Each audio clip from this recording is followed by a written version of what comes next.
My name is Andrea Kelly, and on behalf of the CLC Planning Group, I thank you for your interest in and attendance at our presentation today. We are honored to have you join us as we reflect with Rosemary Ganley on Can Women Heal the Fractured Catholic Church? Concerned Lay Catholics is an independent group which came together informally at first in 2018 in response to the scandal of clergy sexual abuse in our church. Since that time, we have come to understand more deeply the critical role that the laity can and must play in promoting healing and reconciliation for all individuals and groups who have been wounded by our church. We endeavor through our various groups and activities to help lay Catholics find their own voice and bring it forth in order to live out the laity's role of co-responsibility in our church. Our prayer continues to be for lay Catholics everywhere to come together, to pray together, to learn together, and to act together for healing, reconciliation, and transformation. Please do explore our website, concernedlaycatholics.ca, and sign up on our contact page if you would like to receive our monthly newsletter, which highlights news and events and upcoming presentations. We would like to begin in prayer. Creator God, source of all being, we place ourselves in your holy presence. We ask you to open our hearts and minds to each other and to what you are saying to each of us through this presentation today. Help us to embrace and further the synodal process by speaking and truly listening with honesty and humility and great love. May it bring hope and healing to our wounded church. We continue to pray for the victims and survivors of sexual abuse. May all who have been abused in any way by our church ministers be respected and receive real justice and authentic reparation. May we become beacons of Christ's healing light and compassion to them, to their families, and to all the world. We also pray for our Holy Father, Pope Francis, and his courageous leadership of our church in very difficult times. May his faith in the Spirit, working in the people of God, and especially through the Synod of Synodality, bring new life to the church and good news to the world. Amen.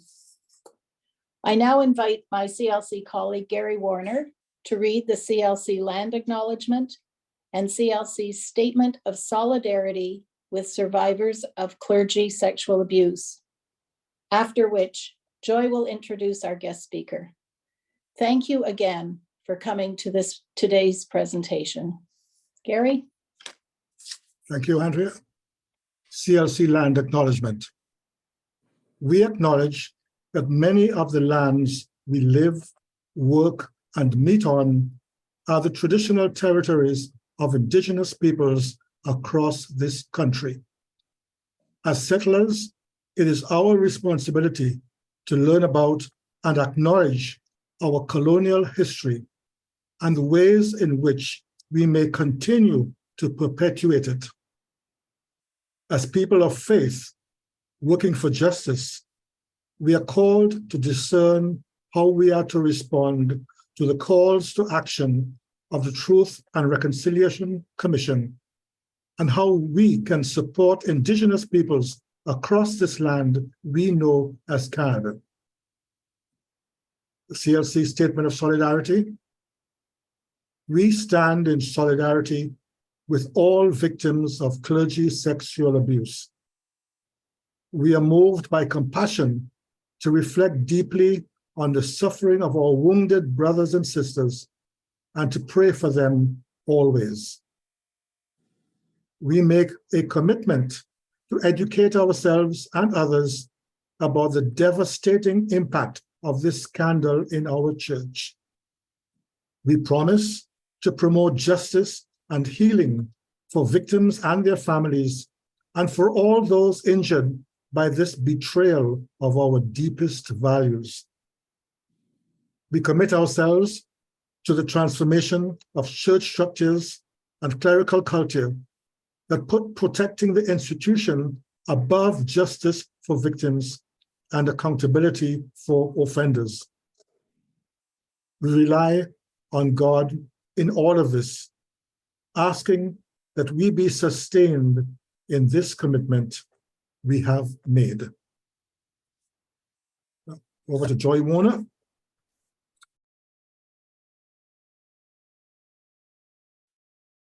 It's my great pleasure to introduce my friend and colleague, I would like to say, Rosemary Ganley, who is from Peterborough. She is a lifelong activist for feminism, inclusivity, and justice. She is a writer and activist who attended the 4th United Nations Conference on Women in Beijing in 1995. She lived for 6 years in Jamaica and Tanzania, and with her husband, John, founded the development agency Jamaican Self Help in 1980. She has just published a book on this experience entitled Jamaica Journal, The Story of a Grassroots Canadian Aid Organization.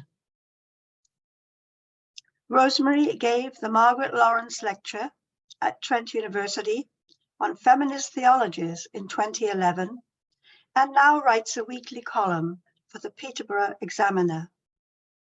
She was assistant editor of the independent newspaper Catholic New Times in Toronto from 2001 to 2006. Her writing has appeared in the Globe and Mail, the Toronto Star, the Peterborough Examiner, the Green Teacher, and Conscience magazine. Rosemary has 3 sons and 8 grandchildren. She has been inducted into the Peterborough Pathway of Fame. In 2018, she was invited by Prime Minister Trudeau to sit on the 19-person Gender Equality Advisory Council for the G7 meetings in June in Quebec, where she met with G7 leaders. And in June 2022, Rosemary was awarded an honorary doctorate of laws by Trent University. Today is Rosemary's birthday, the feast of the Annunciation, and I know that Rosemary is going to announce some very good news to us today, and we're very blessed to have her with us. Welcome, Rosemary. Good afternoon, everyone from coast to coast. I feel as if I'm with like-minded spirits for sure today. From Peterborough, where it's snowing, and it's my 86th birthday, and I'm in good health and feeling overpowered by gratitude. Now, I watched. First of all, I'm really drawn to your active group. Going back, I mean, I've had a long life in resistance. And going back to 1991, there was the Mount Cashel disgrace. And we joined with a group from Toronto called the Coalition of Concerned Canadian Catholics, the 4 Cs. And it was led by Fenton Kilbride and Joanna Manning. She had written in the Star. She was a Catholic teacher born in the UK. I keep in touch with Joanna. She has a wonderful blog, but her patience with our institution ran out, and she was ordained an Anglican woman priest, where she pastors a Toronto parish. But she gave us so much education about this disgrace that pointed to all the weaknesses of our institution, the clericalism, the asleep laity, the immaturity of the clergy, the sexual pathologies, all of that we learned around that case in the early 90s. And now it's the progress to address this by our authorities has been so uneven that I know your main mission is all the more crucial, but there are more people to hear it. And so I was very much drawn to Joy's invitation to come aboard. And then I watched Gary's talk, and I thought, that's a model of telling your story, not for egotistical reasons, but so your hearers can pick up something here or there and identify with it or question it. And so I'll start with my story in faith and in feminism. And if I would like this session to be interactive, so please be involved as much as you wish.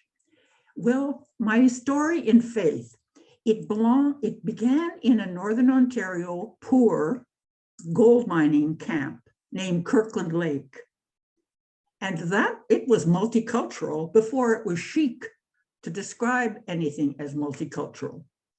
There were Ukrainian and Poles and Italian miners, including my brothers, who worked underground at 3,000 feet for $11 a shift. And when the mine whistles sounded, there had been a disaster in the mines, and women rushed to the mine gates. That was the 50s. My father was an Irish Catholic from the Ottawa Valley, and he was a lawyer in town. And my mother was a Protestant elementary school teacher, and they were married in their 30s. And it was a challenging time, especially from the Catholic side. They objected to the marriage of these mature people. Oh, my mother said, I became a Catholic, but I never did put my full weight down. So that was the family I grew up in, very open-minded. But also my father took us to benediction twice on Sundays. I never had an abusive teacher or nun in my life. I didn't really meet nuns until I went to St. Michael's College at the University of Toronto, where the sisters of Loretto and the Sisters of St. Joseph were scholars. And then a public high school, and St. Michael's in the 50s, just at the time of Vatican II, where there were wonderful theology teachers who encouraged us to have spiritual reading at our bedside at all times. And I have followed that. And there's the human search for spiritual meaning and a plethora of publications. I'll just talk a little bit about my interest in public affairs. That's been a kind of a challenging balance in my life.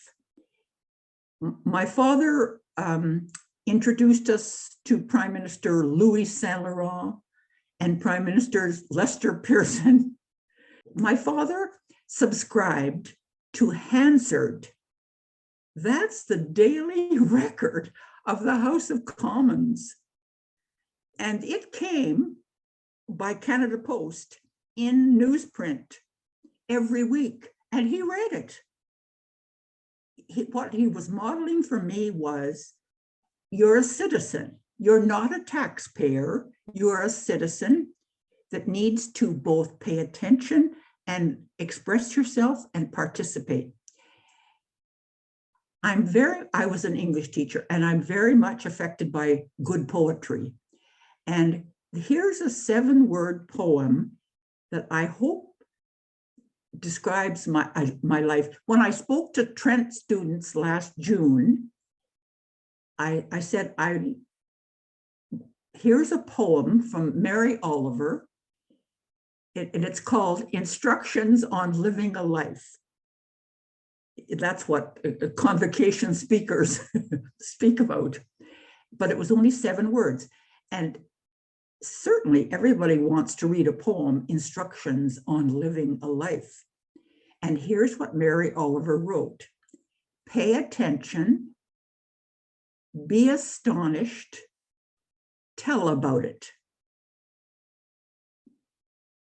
I kind of unpacked that because I was urging these new grads to pay attention to their culture, to movements, to injustices, to powers, but watch your sources, your news sources. We're certainly in an age of questioning of our sources. Pay attention, be astonished. I think that's the spiritual attitude of being astonished when grace breaks out. Somebody at prayer group yesterday morning said, I like the old saying, when I wake up in the morning, I don't know whether to save the world or savor the world. And that makes it hard to plan my day. Through grace, I have never fallen into permanent dejection or negativity or nihilism. Even in situations like in the ghettos of Kingston, Jamaica, where there was every reason to fall into those states, there was always the astonishing presence of grace and goodness. And so that has been my attitude. And then just what you're doing, the 3rd line of that poem, tell about it, go public, be corrected, be criticized, but take a position and let your community know about it. And that's what you're doing with the website, with the recruitment. Keep the bishops informed. But as Rosemary Ruther, one of my favorite feminist theologians, has said to me personally, don't spend more than 20% of your time on church reform. Give it a good 20% of your talent, your time, your brains, but the rest of the time, announce the good news to the world. When I was blocked over the last 60 years from publishing in the parish bulletins or in the Catholic Register, I just did an end run. I will publish in the Peterborough Examiner. That's my pulpit. And the Lord offered it, said, here it is. Go to the editor and say, I want to see daily papers survive. So I will commit to writing sometimes a global issue, but mostly about this community and good news. So you can count on that. So that's so many inches every word. But there are different ways of telling about it. That's not the only way. because people aren't reading newspapers the way they once were. Anyway, I have a lot of Irish sense of humor too, which is a great, I hope you do too, survival mechanism. Grace, community, laughter, and tears.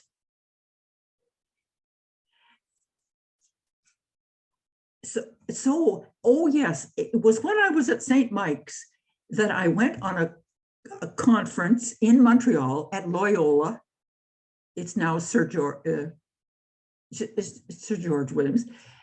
And I met a young man named John Ganley, who was president of the Students' Council at Loyola. And I discerned a certain well, it was a lot of goodness and loyalty, but a certain sense of adventure too, which appealed to me. Anyway, we were married in Kirkland Lake in 1961. And we settled down in Dorval. And in that 10 years, we had 4 children, and one took sick, our only daughter, and died in Montreal Children's Hospital after a short illness. So, so in any life, there's this sad bereavements. And the parish in Dorval surrounded us with care and concern. I don't think they left us alone one night for a month. I'm sure they had a roster. Then we moved to Peterborough because John wanted to go into teaching, and there were openings here. And so we've been here 50 years, 52, I think. And that's where mutual friends introduced us to Joy and Gary some years ago. Everything is some years ago in my life. During those Dorval days, I came to feminism through social analysis, not through personal trauma or wound. My father had been empowering. My brothers were, my husband was, my 3 sons were. Now, and I was in a union where there was gender equality. And so it was studying the world and the abuse of women and the earth. They're linked, the abuse of women and the earth. And so I became, in 1971, there was a Canadian Royal Commission on the Status of Women. And just last week, our former member of parliament, Miriam Monsef, who was wonderful good, presented me with a copy. It was hard to find. She had to scour Ottawa to find a copy of the Royal Commission on the Status of Women from 1971. I treasure it. I said to somebody, I'll put it on my shelf next to the Bible. And she said, that could be a problem. Anyway, in Dorval, the hearings came to the library, and we were a group of women who came and testified about the status of women. Those issues were wages, exclusion, promotions, different curriculum. They largely had to do with employment, the issues we were working on. But then we were invited by CIDA, the Canadian International Development Agency, to go to Kingston, Jamaica to teach. It was John's assignment. I was the dependent spouse. That was the language. But it was better in French. It was co-vivant. I was the co-vivant. And we spent 3 glorious years in Kingston, Jamaica. Jamaica was only 3% Catholic, and everybody knew each other, and everybody was up and doing. And so we got back to Peterborough, and we thought, Peterborough has room for another consciousness raising group internationally. And so we formed Jamaican Self Help. And we never used the method of showing Jamaican poverty as a method of motivation. We showed Jamaican delights, music, literature, spirituality.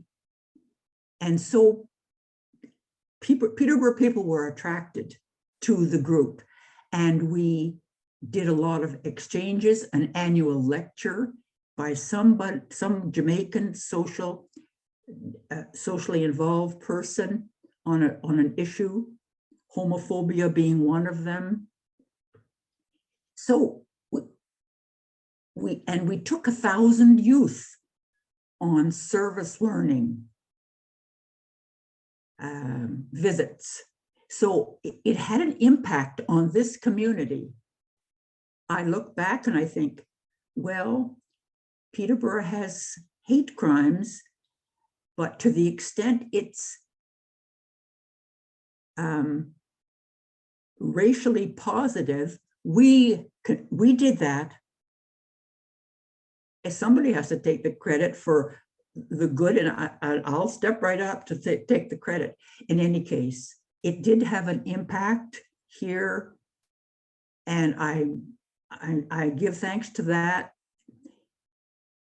And then we were sent to Tanzania, to Dar es Salaam, for 3 years, where we never did integrate as well because we didn't speak Swahili. But that was another experience of the global church. That's why I'm so involved in the Synod. It's a geography cultural lesson to read the reports from the 7 areas of the world, to read the one from India, where the people are asking for culturally sensitive ways to worship. In other words, squatting for Mass and so on. What happened after that? Oh, yes. When I finished high school teaching in '95 here in Peterborough, I said, I would like to treat myself to a UN World Conference. And it was happening in Beijing in 1995. And in Peterborough, we gathered people and said, who's going? Somebody has to go to this United Nations World Conference on Women. And we fundraised and we sent 5 women. And of course, that was a world-changing 10 days too. We were 35,000 women in saris and sarongs and jeans and business suits. And we were up and doing, and as Francis Kissling of Catholics for a Free Choice said, for the first time in history, a United Nations conference introduced the theme of religion as a topic of inquiry. That tent was full all the time. It was so rich. The various world religions, and all of them are patriarchal and continue to be, with small minorities of active counter-cultural persuaders and publishing. But that was a tremendous contribution. I don't think world conferences have included religion as a topic of inquiry, but they might do so.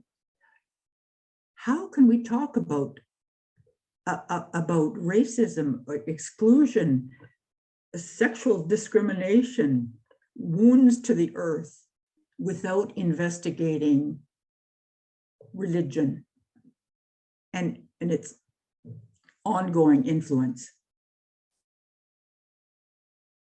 Oh, it was at those at the world conferences that I saw the misbehavior of my church, the Holy See, at the UN in 2000. By some historical anomaly, the Holy See is a non-voting permanent observer member of the UN.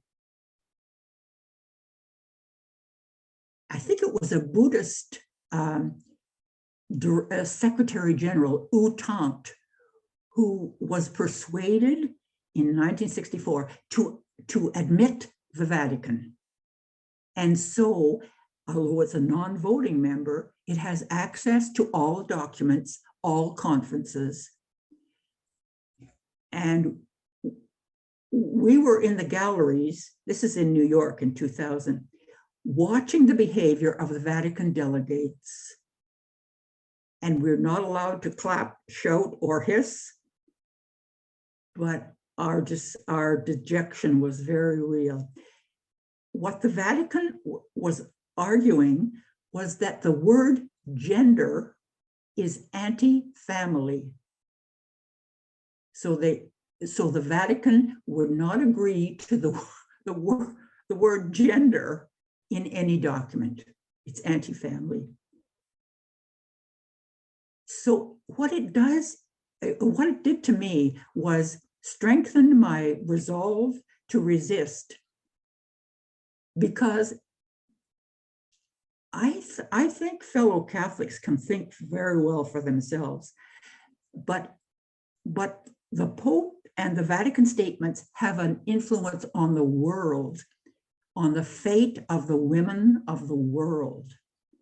If Pope Francis tomorrow, withdrew the Humanae Vitae, the whole world would take notice and women's status would rise. To say nothing of the other sexual teachings. So that's why you play a role like you do. I'm interested in various ways you play a role in the world. I mean, Gary is a professor at McMaster, and he reveals who he is, and he influences societal decisions and influences the young. I never go anywhere, but I talk to the young about rediscovering the roots of your faith. As far as I go with my grandchildren, they're young teens, and at a certain point, I give them a New Testament and I say, tell me what you think about this guy.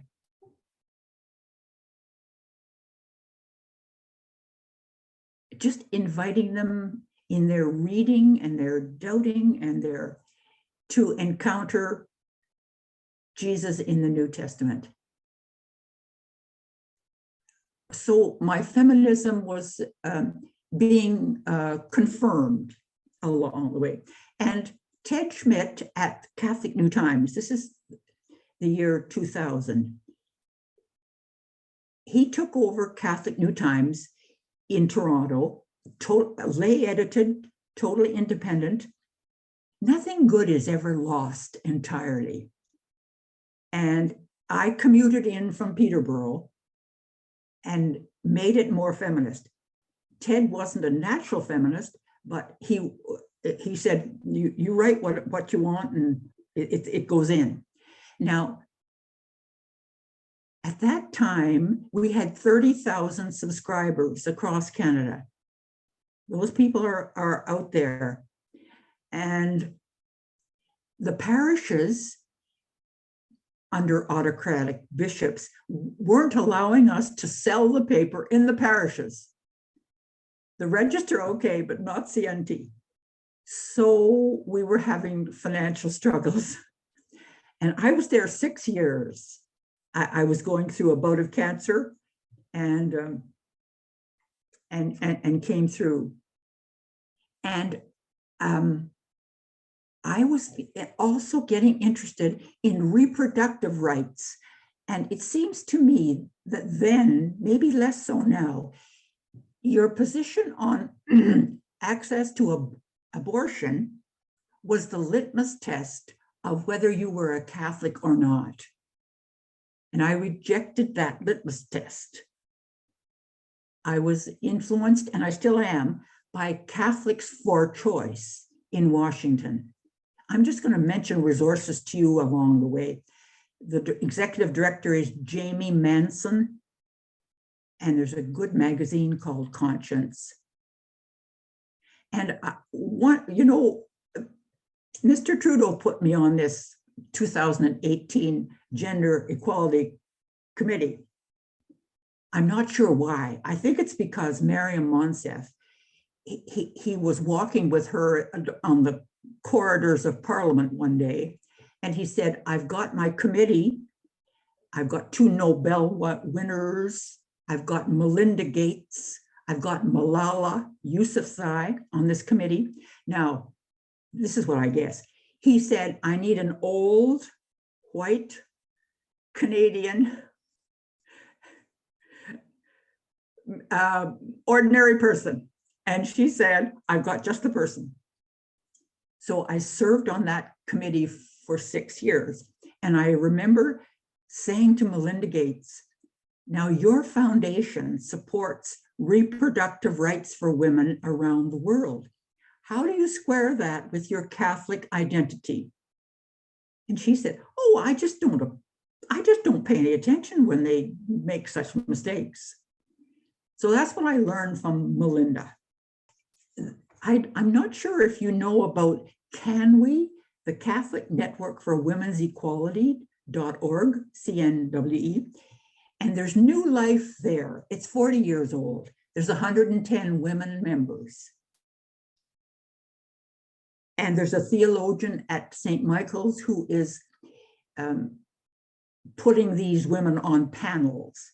His name is Father Diaz, and Mary Ellen Chown is highly educated Catholic feminist with Can We. So I mentioned the Canadian group, the 4 C's, which is no longer, you're the successor, and I've mentioned Can We. And then there are some groups, we take heart from the existence of groups elsewhere, don't we? Peterborough's not enough for me. Canada's not enough for me. But I take heart from especially groups in the global South and their voices. Let me mention some American ones. I mentioned Catholics for Choice. Dignity is the American NGO that works for LGBTQ rights, Dignity. And they worship together online, and they have a tough slog, you know, the American context. And then there's women priests. We have a woman priest in this area that I'm somewhat involved with. I don't have the call for ordination, but I cheer them on. And in 1994, I think it was, in a boat off Gananoque, there was a woman from South Africa who maintained she was made a bishop by a European bishop, and she ordained women. And there's quite I think there's a 200 ordained outside the law, women priests. There's one in Sudbury named Marie Bouclin. And she said, she's been on national radio, and the host will say to you, how do we address you? as a bishop. And she said, just call me Marie. And these women take calls from people in distress, come to my mother's dying bedside, or baptize my child, or come give me some spiritual counseling. They're highly educated women in the Catholic tradition, and that's where they want to break ground. They have a good newsletter too. And and then there's the group that I follow most closely. It's called WATER, Women's Alliance for Theology, Ethics, and Ritual. It's in Washington. And the leader there is Mary Hunt, a very good scholar with a doctorate in theology. She could have had a career in academia, but she and her partner, Diane New, decided to just serve the grassroots. And so WATER offers 4 free Zoom sessions a month. One is a lecture by a feminist theologian. Oh, I've met some terrific women there. One is a meditation, just 6 minutes of input and then an hour of meditation. One is the tea party, talk, with a little presentation. And one is a ritual for life's passages.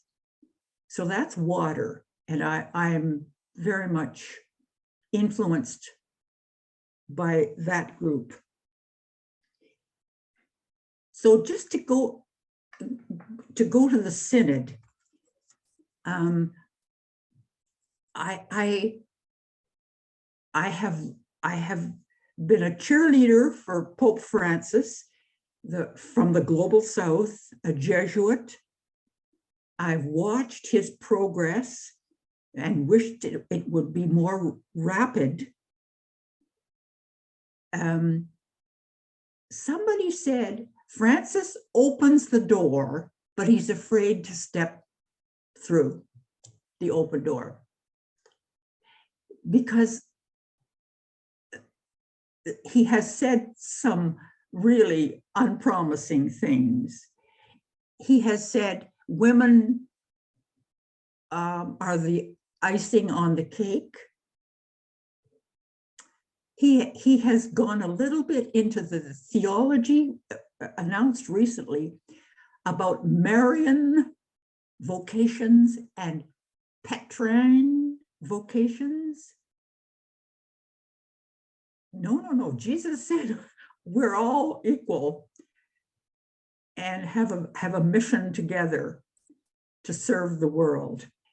So I support Francis and pray for him. And he's a good listener. And he's made some, about LGBT, he said, who am I to judge? And he has stressed that the church is a field hospital. That's what the church is. Let everyone in. Now, he's been too slow on dealing with the abusers. And that's why you must keep on pressure. However, my political experience tells me that he has a middle management that's not entirely on board, especially the American bishops. Somebody said the American bishops, in regard to Francis, are rogue. So we are going to see some struggle, and it may be messy, but good order has not served us well either. The German bishops have issued a statement calling for the most popular of our reforms. The withdrawal, that our sexual morality should be a matter of the individual conscience, that there should be strong steps taken to weed out sexual abusers, that we should critique clericalism.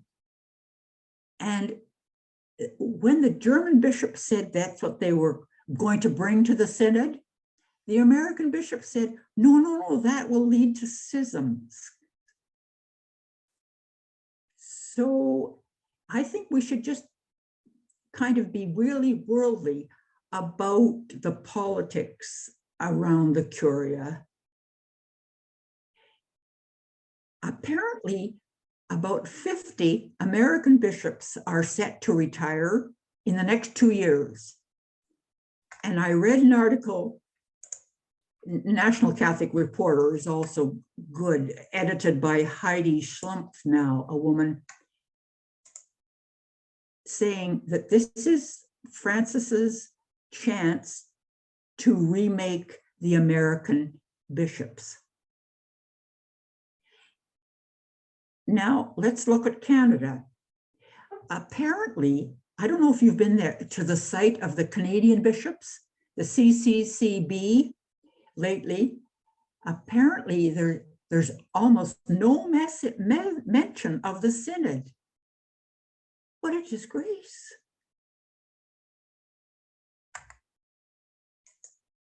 I have a brother in Arkansas, in Arizona, and he said there's been no mention of the synod in any diocese he knows.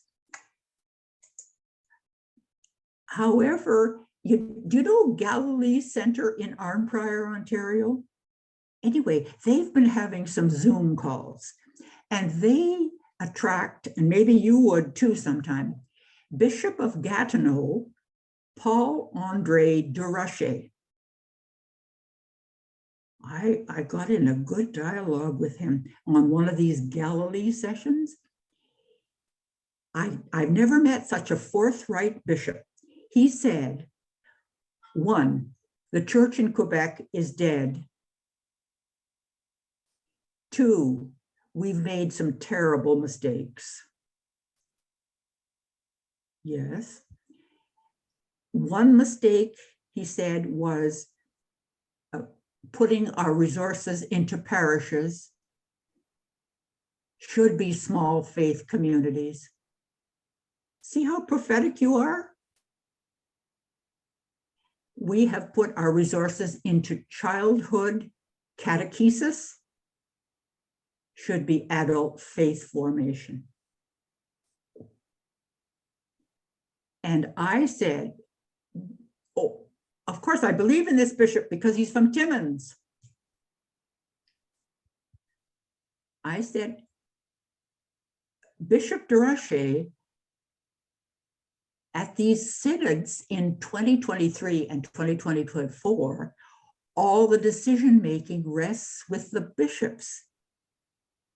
There isn't even a meaningful representation of synodal people. And he said, that's the problem, the challenge for the next millennium. He said,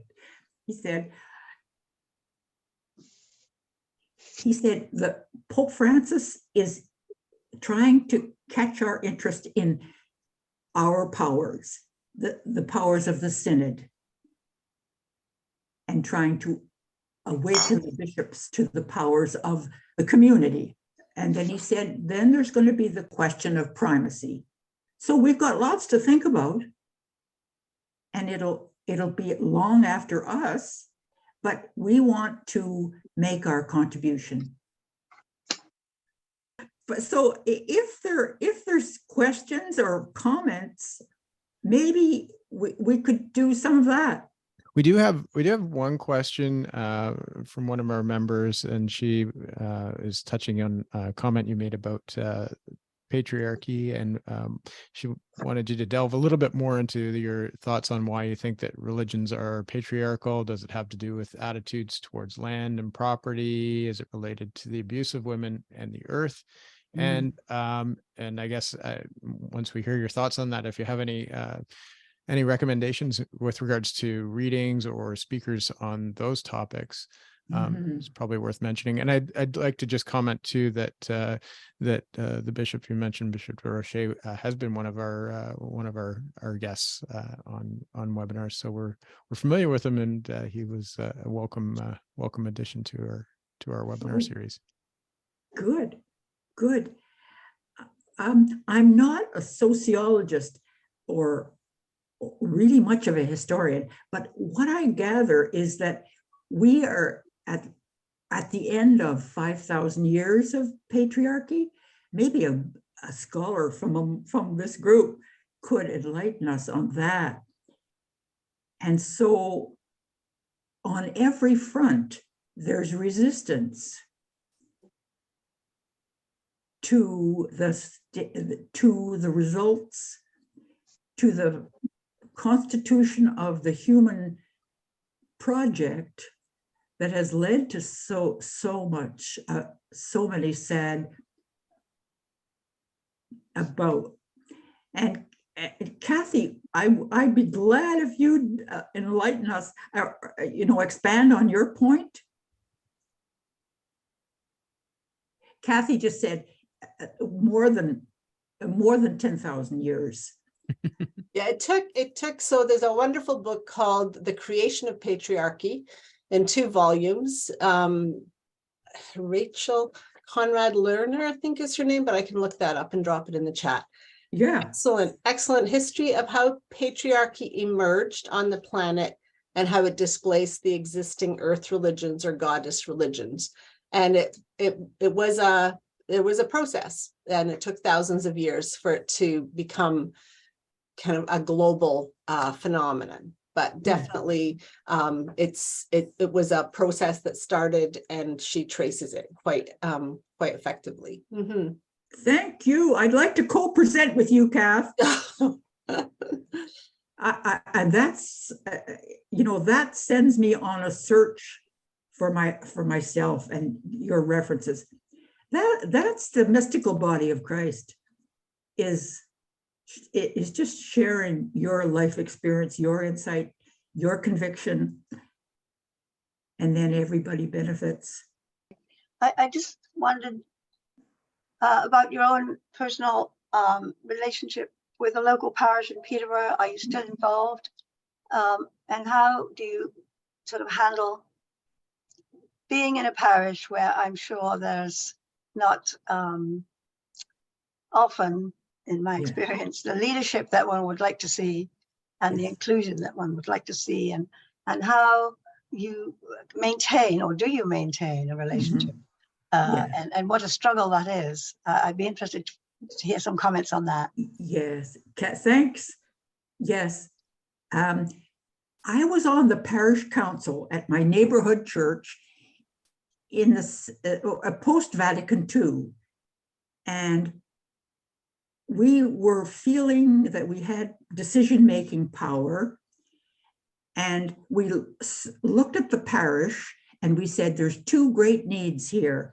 One is for a youth worker and one is for a marriage counselor. And so we hired at a fair wage those 2 people. My eyes were really opened, because in came the new priest and he fired them overnight. That's a formative experience. We don't really have any power in this structure. So then, and so I'm going to bow out of this parish. And then there was one progressive priest. This diocese has 45 parishes. 15 took part in the synod, 15, and wrote reports. This bishop he's invisible in the community, and it's a small city. But he did initiate some synod discussions in the parishes where attendance is very low. So in the 80s and 90s, we went to the convent of the Sisters of St. Joseph. There were progressive priests for their time, but in the last 10 years, that I think the church health has declined so severely. I think I posted somewhere recently, be sure to see the movie Women Talking. And one of my respondents said, and be sure to see the movie Spotlight. That was the expose that the Boston Globe did of sex abuse in Boston.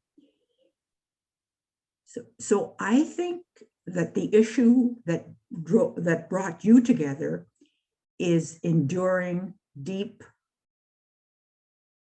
stubborn, and will take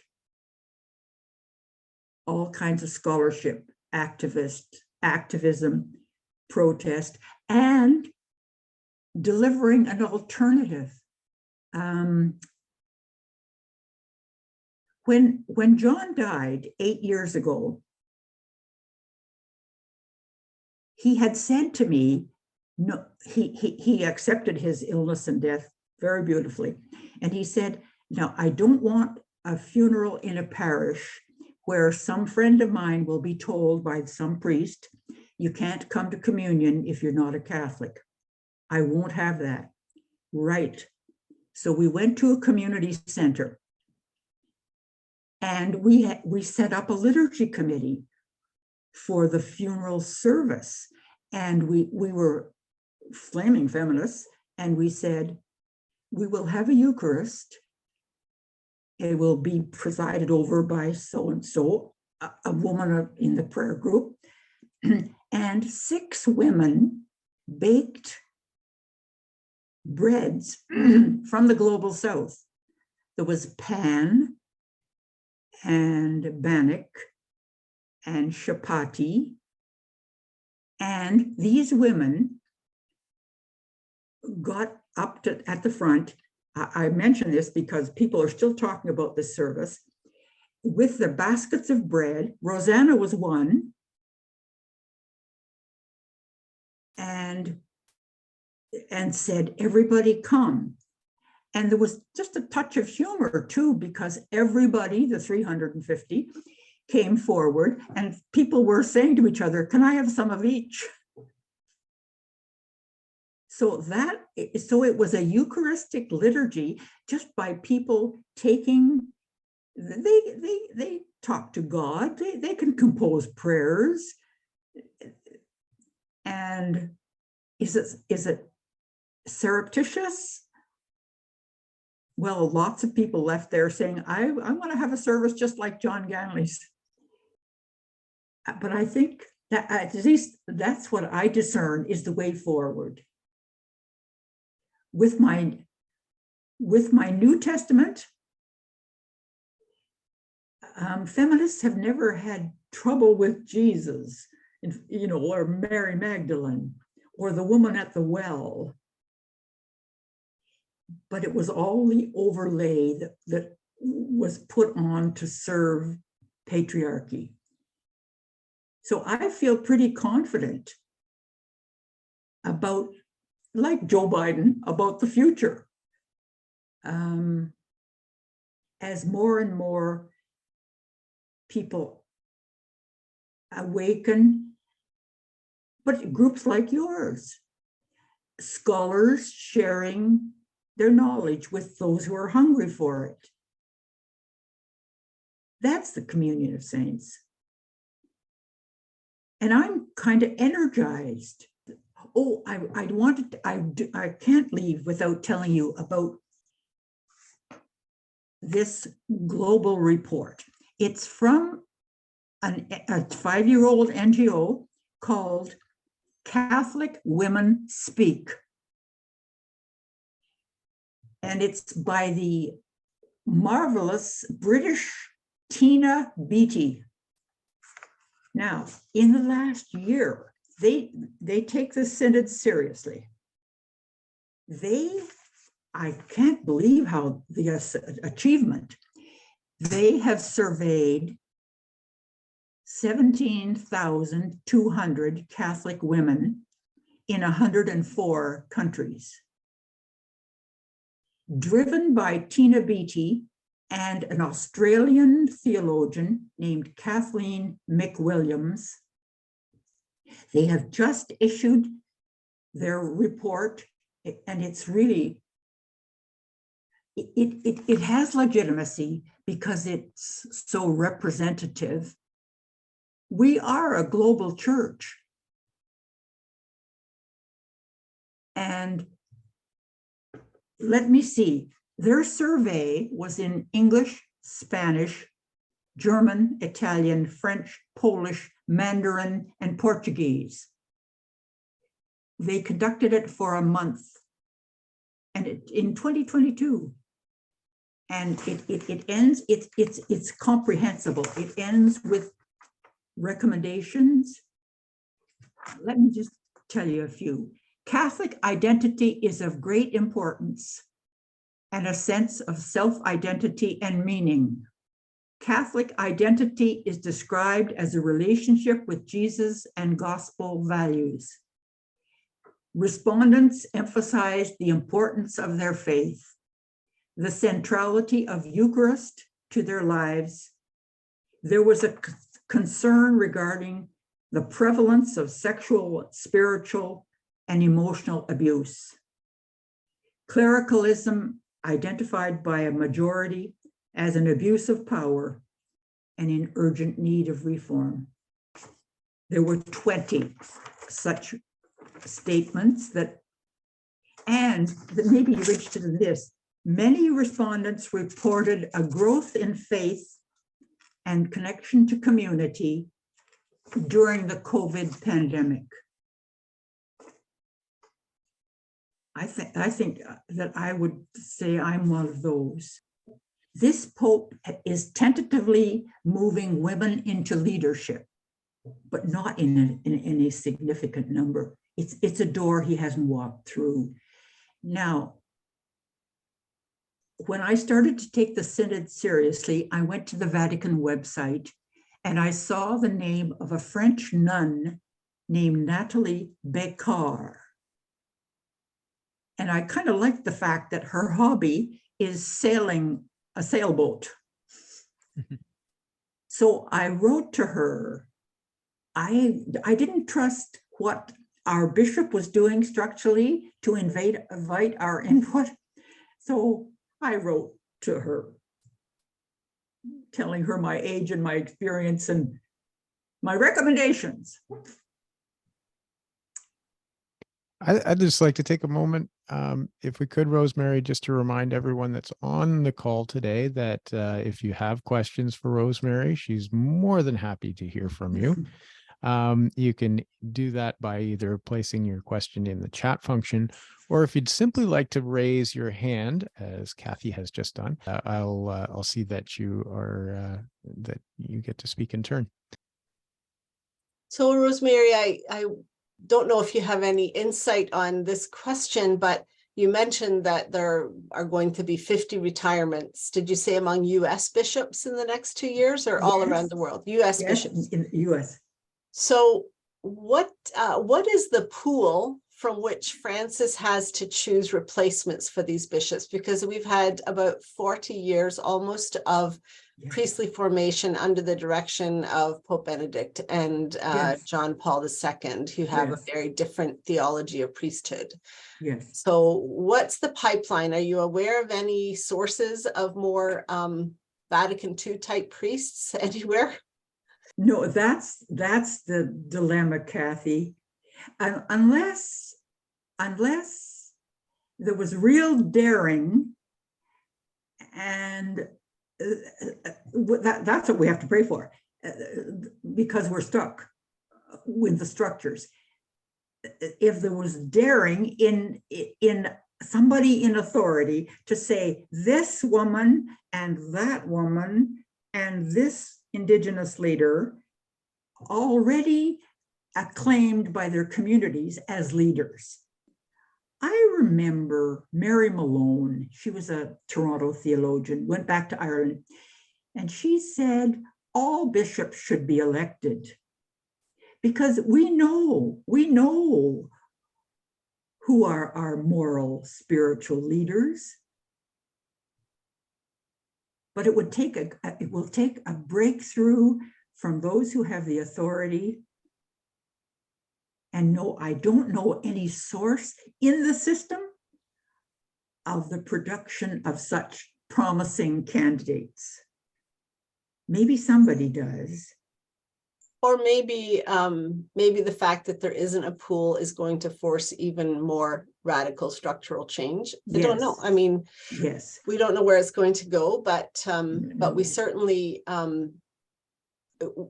there's really an issue with priestly formation and Yes. and clerical leadership, and I think there are opportunities. I heard Massimo Fagioli a couple of weeks ago, and he said, you know, the fact that Francis, like a lot of these bishops are old, that's, as you said, that's Francis's opportunity. That a lot of his opposition, the bishops who oppose him, are retiring out or dying out. So presumably even whoever he appoints will owe their appointment to him. And you know the politics of organizations. So if he appointed you, you owe your loyalty to him. So so that's some of the, as you said, we have to be more wise or more worldly in understanding that our church is a political institution. Yeah. So I like to think of the visible church and the invisible church. And Yeah. the visible church is very clearly a human institution, and there's lots of gamesmanship and lots of politics happening both in the Curia and in the episcopacy Yes. around the world. Yes. A healthier theology of sexuality would really help. Archbishop Durocher said that in our panel in October. He said it quite clearly. We have it on record. We have a recording. But he said the church, he cited Galileo and Copernicus. He said it took us 500 years to acknowledge that the earth revolved around the sun and not vice versa. And he said we need to do the same with our human sexuality, psychology. We need to update our anthropology and our understanding of human sexuality the way we had to update our cosmology 500 years ago. Mm-hmm. So I agree with you 100%. We have some examples of rapid change. Rosemary Ruther said the women's revolution is similar in scope to the Industrial Revolution, and it'll be 200 years. So don't flag and don't be naively hopeful either, and keep your flame alive, so that the bureaucrats can't rob you of your peace of mind. Now that's a challenge because we get so indignant and so offended. And if we get offended on behalf of others, you know, the wounded, the victims, that's even more, I think, worthy. I've never felt that I was in this struggle for my sake, but for the fate of the women of the world, in Muslim women, Palestine women. Sister Elizabeth Johnson said, she was asked once, when will we know this women's revolution is over? And she said, when the poorest, most abused woman in a South African township is flourishing, our work will be over. Thank you, Rosemary. This has been an absolutely wonderful, wonderful time for me to hear you once again, Rosemary. I'm from Sudbury. I've been to several liturgies when Marie Bucklin comes to Ottawa. Yeah. And I worked for Bishop Alexander Carter. And I was a sister of St. Joseph for 31 years. Right. And I remember Alex said one day, we were sitting in the office and Cardinal Sunens was sitting on my desk. And, you know, I said to him, you know, when will Vatican Council really be in vogue? And Alex said, maybe 300 years. Oh.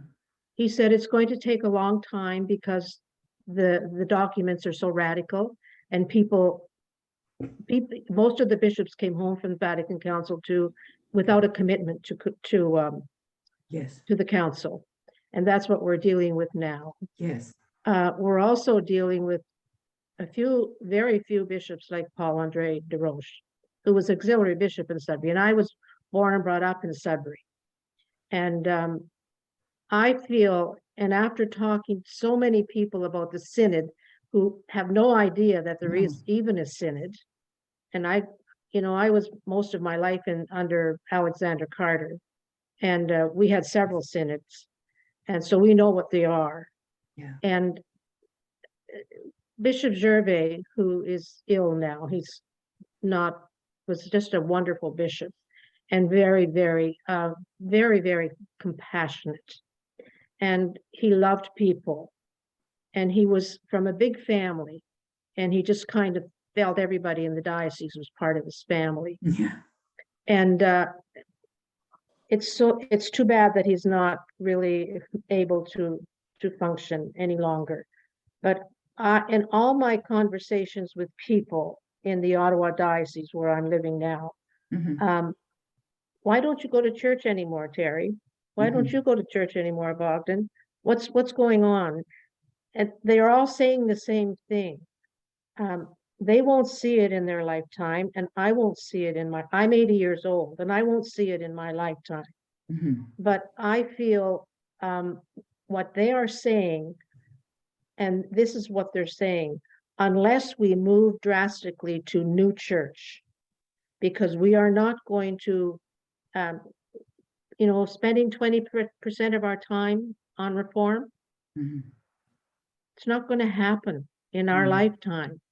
And I think, so I'm frustrated with the synod in Ottawa. There's hardly a parish that's doing anything with it.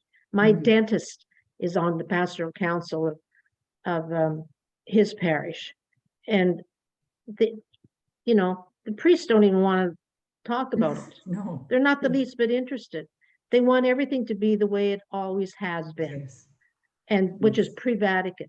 When a big Catholic school board like Ottawa hires a coordinator of religious ed who goes around saying Vatican Council was a mistake, where are we? I'm with a lot of Catholic teachers because I'm a retired chaplain from my school board after 25 years. And they're saying there is no hope now for Catholic schools.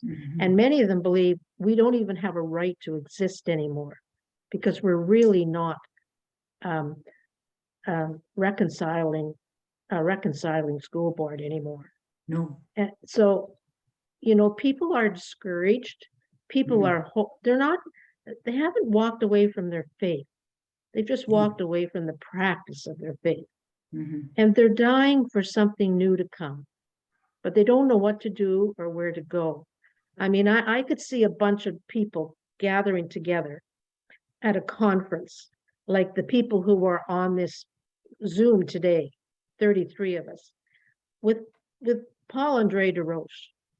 It would be good to have Paul Andre de Roche every month on this Zoom, and you on this Zoom, and Kathy on this Zoom, and people who are not afraid to voice. And so many are afraid to say anything. Teachers are petrified. Yeah. I was a very bold chaplain, and Bishop Gervais got lots of letters from parents about me. And he used to phone me every time he got another letter. And Nikki, this is number 7 now. And he said, I want to commend you because people complain that you're not condemning enough. And I want to thank you for that. Yeah. And, unless we have people like that in authority, where do you go? Yeah. And I think, where do we go? My answer is with the 33 people who are here on Zoom, with another 33 people who are on another Zoom, with another 52 people who are on another Zoom. And we gather together, because Yeah. we know what to do. Marie Quinn knew what to do, and she knows what to do. And those 7 women who were ordained on the St. Lawrence, they knew what to do. But if we gather together, because we can't do it alone, but we have 33 wonderful people here today. Let's call Paul Andre. Can you meet us tomorrow on Zoom? Because that's what we're doing today, Zoom. I love Zoom. And It's great. I mean, it's not better. It's not any better. It is better. It's not as good as face to face. No, And I'm not saying it is. denouncing that. But, there's lots of people out there who are waiting for, Nikki, get on the phone and call them and have them come over to my little apartment and we'll watch Zoom together. I called 2 yesterday, and they didn't want to come because it was going to be snowy and icy today. And I can't even see beyond my balcony here. It's so snowy. So, there has to be lots of opportunities like today. Like Rosemary, you're 86. You're still going. And you're still, and people talk about you all the time. Oh, They love you to death. And you give us hope. And that's what people need. That's what Terry needs. That's what Bogdan needs.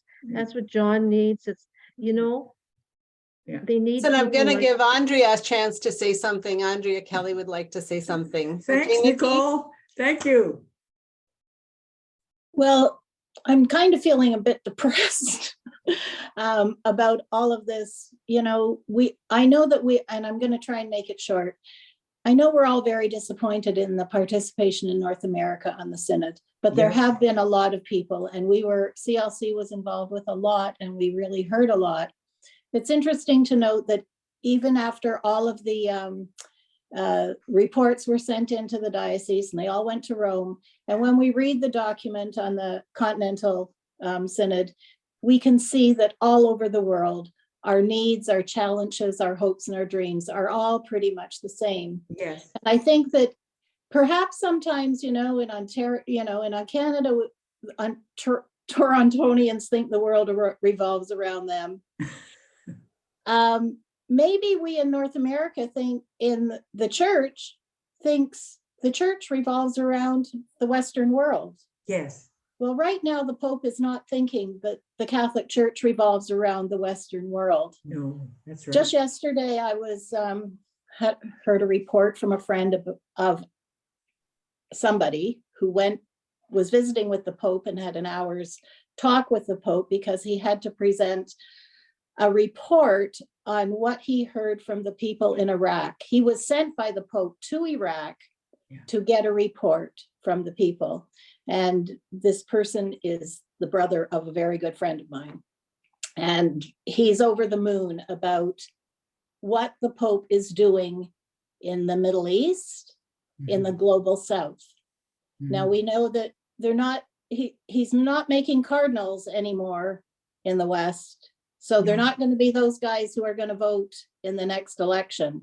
But there are lots and lots of cardinals being made in Tonga and the Middle East and Iraq and all over the place.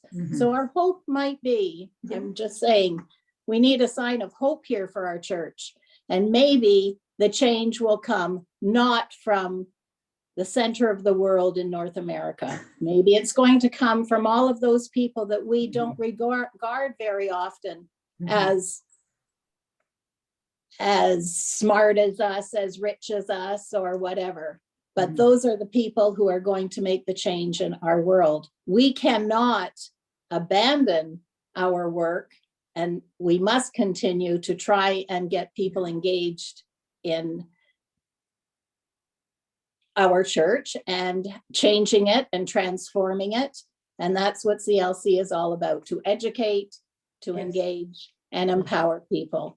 So, you know, I think instead of talking about how poorly we did in North America and how terrible those bishops are and everything, let's look towards the positive and look at the Paul de Roches of, you know, of our world. And I guess we have to be more active. Anyhow, I just couldn't sit here and think how horrible it is in North America. No. It might be, but we're doing something. And there is hope in the rest of the world, which is part of Yes. God's land. I'm done. Thank you very much, Andrea. I'm going to just ask a question, because as a guy who studied feminist theology in university and then ended up, you know, in a few parishes where that was non-existent. Yeah. You know, what can a dad like me, and you know, this is coming from a guy who in that feminist theology course was told that I should probably just listen. So here I am listening. You bet. What, you know, what can someone like myself do to, you know, as much as I try already, and my wife obviously tries to encourage them, you know, what words of hope do you have for a, you know, a 14 and a 16-year-old? Yeah. Oh boy.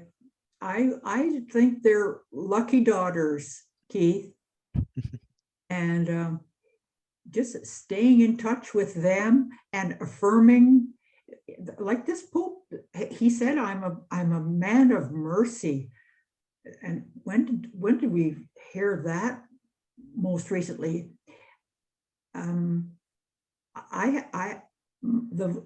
My age group, I mean, of children are the teens. The youngest grandchild is 10 and oldest is 22.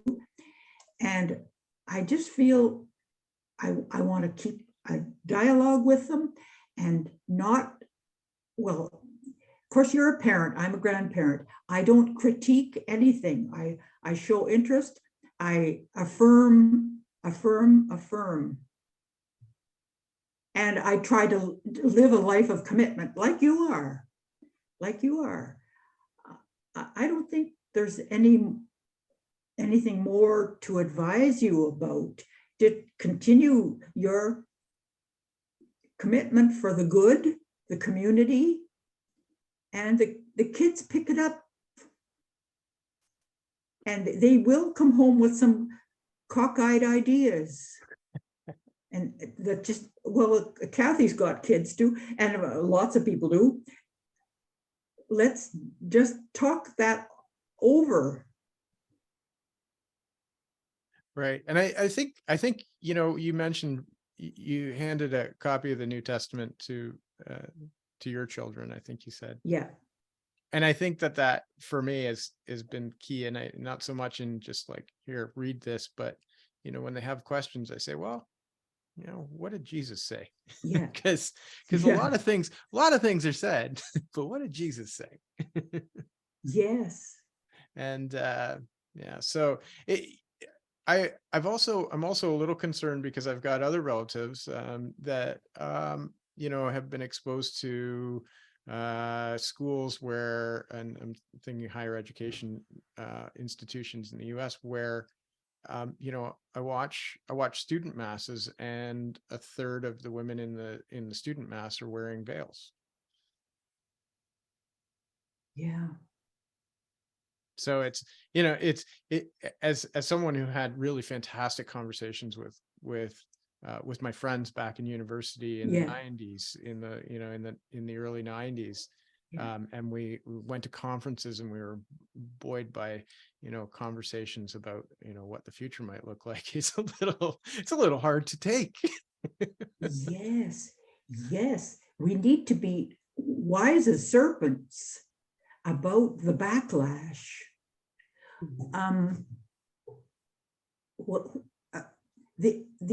The only resistance I've had, well, when I taught in a Catholic school, there was a lunch table of teachers undertaking a serious discussion. And then there was another table of teachers who had the Sun newspaper open at the Sunshine Girl. Anyway, I would get rid of the with a smile and challenge the guys. Yeah.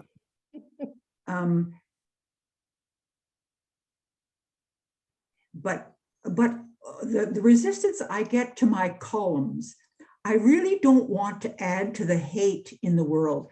Like Andrea was saying, we can get so choked with negative and our responses to it. I don't want to add to Mr. Poilev's style in this country. So I make my critiques, even of the Catholic schools, even when I announced that my taxes were going to be changed to public, and I believed the Catholic schools were divisive to the social good.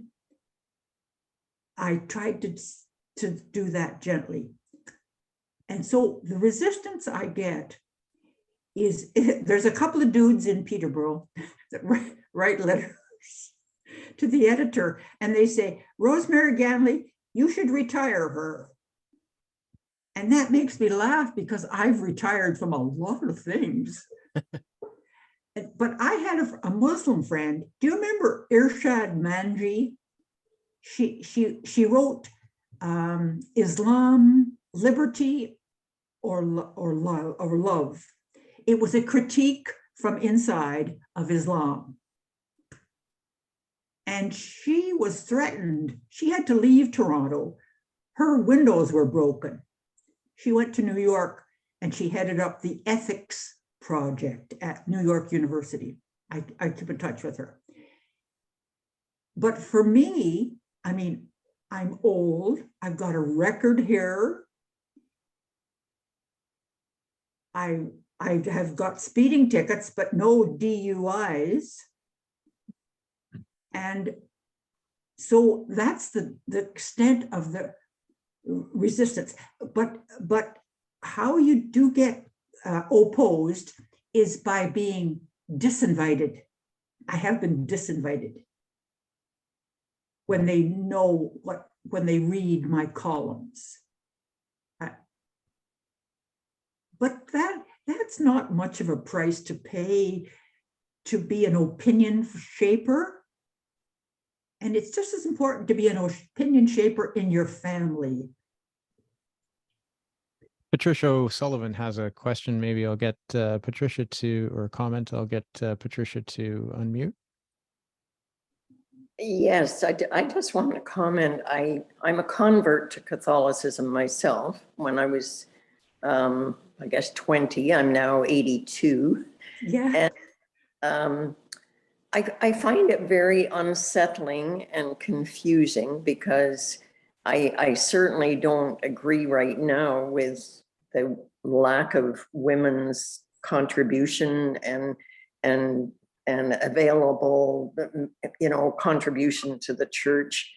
And yet I feel in my heart, I want to be at Mass. I want to receive communion. Mm-hmm. And yet at the same time, I worry that I'm supporting the status quo by being there and contributing to the church. Mm-hmm. And I know even one of my sons feels it's very, what's the right word I want to say, with all these sexual abuse and so on and the scandals in the church, how can you continue to go? Yes. And have others believe that you must agree with that because you're continuing to support the status quo.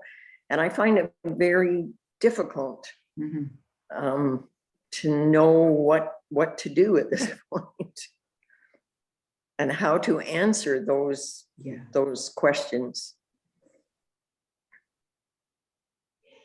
Yeah, that's the ultimate control that a patriarchal church has over us, our devotion to the Eucharist. So it seems to me down the line, we should appropriate to ourselves the power and the style to invoke the Eucharist too,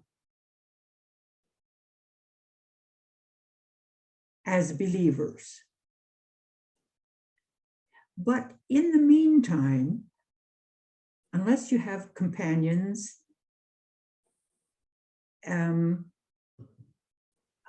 I think there's nothing wrong with attending a parish Eucharist with whatever dissensions you have, or whatever joy and contentment you have. I affirm that. Mhm. I think that the churches will empty as they have been. But the question is, then what? We long to worship, to hear scripture, to celebrate Eucharist. How about inviting 2 people and having it right here?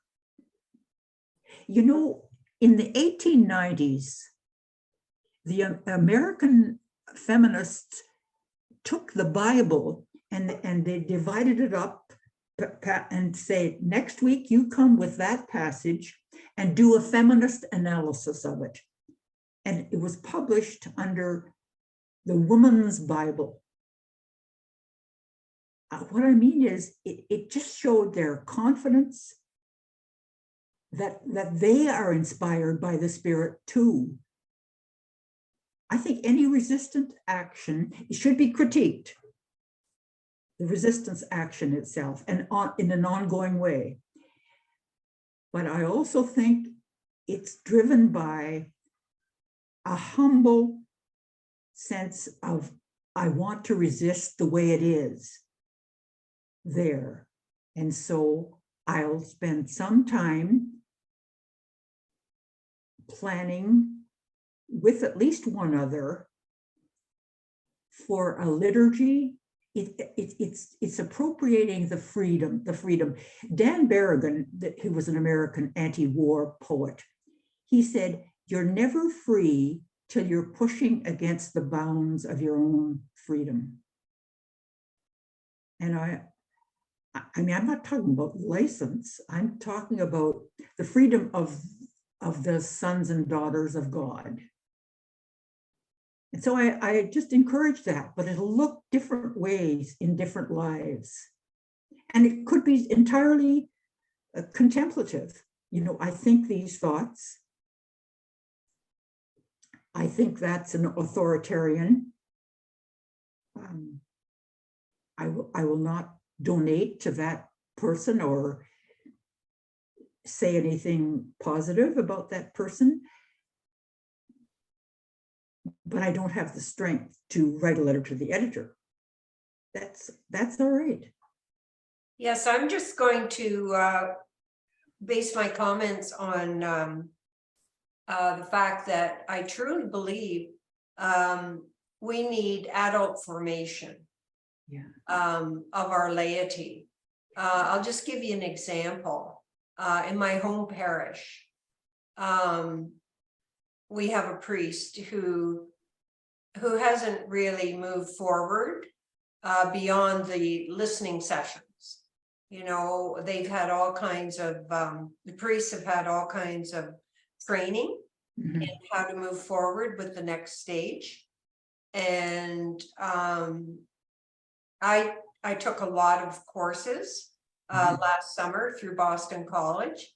And there were 3 of us from our parish that took those courses. And because I co-facilitated the listening sessions a year ago in my parish, people will come up and say to me, you know, so what's happening, you know? And I have spoken to the parish priest, and you know, he will give lip service to the fact that, oh yes, we're supposed to have a parish council in place by Pentecost. But fact is, our own diocese was supposed to have a diocesan council in place by Lent. That was something that was announced back in the fall. But I find that even though people are interested in moving forward, they are so hesitant to challenge our priests, just to say, how are we doing, or where are we going, or when's it going to start? And I see, this is the other side of clericalism. We have bought into the fact that the parish priest is the boss, and we don't want to offend him by trying to get things rolling. We don't want to challenge him. And I see that kind of mentality, until that changes, we're just going to continue.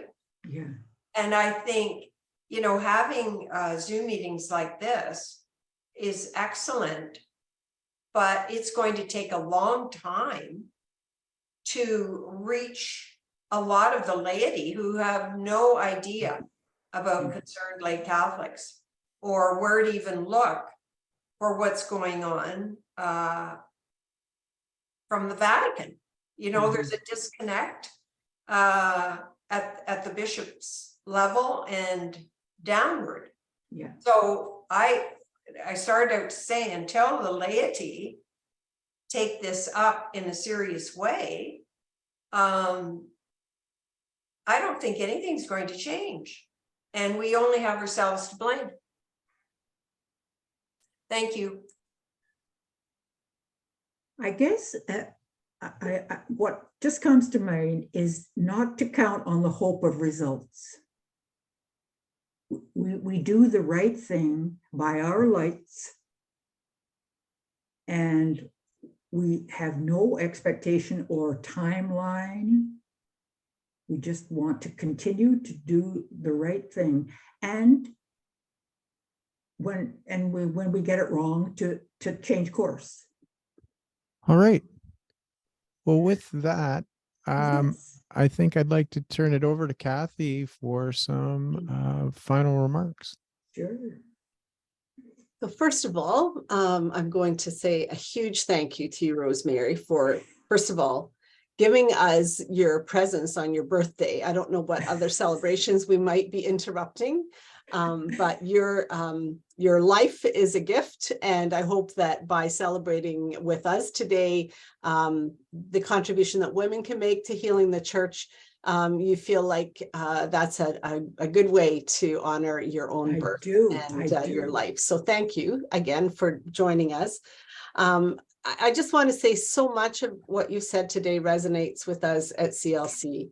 The idea of asleep laity that you began with when you talked about the group in the early 90s, that, as Brenda just said, we have to wake up ourselves, and we have to step into our role as co-responsible.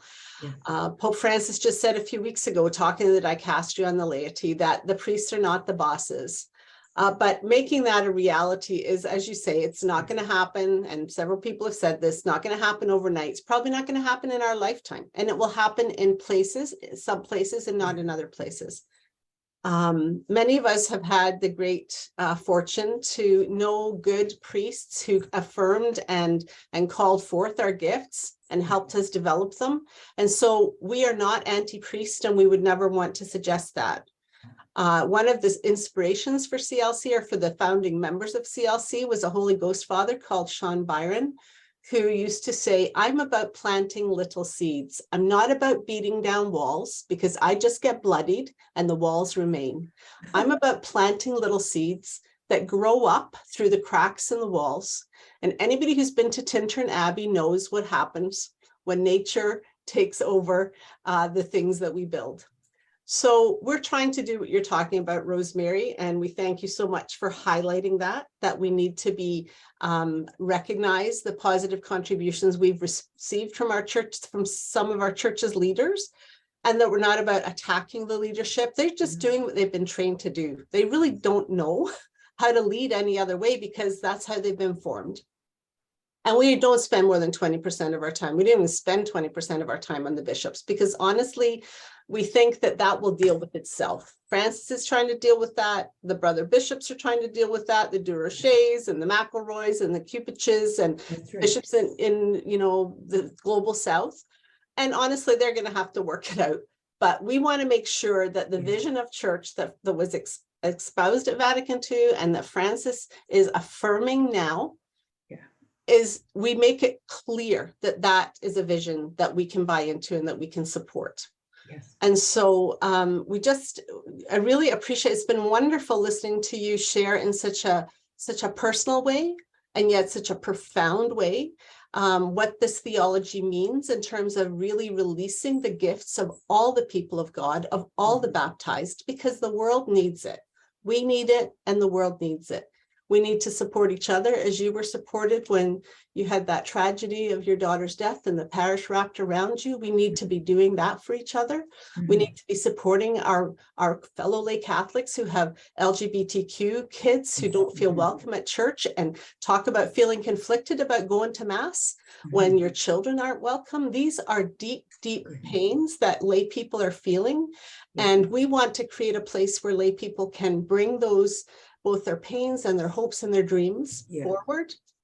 And the Holy Spirit will take care of it. We really believe that the Holy Spirit will take care of it. If we speak our truth, as you said, quoting Mary Oliver, if we pay attention and we're astonished and we tell about it, we're astonished by the good as well as the bad, and we tell about it, then that will connect with other people. And that's where the Holy Spirit works, is in the spaces between us and among us. And so thank you just so much for being with us today and for providing such a personal and profound presentation of your journey.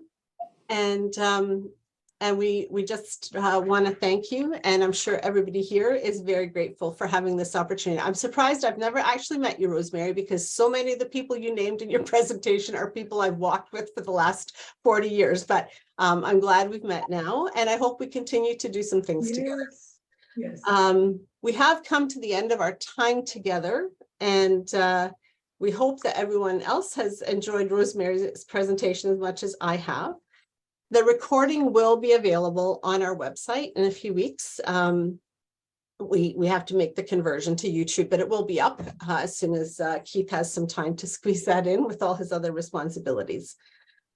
These presentations, as well as all of our other programs and activities, are presented free of charge.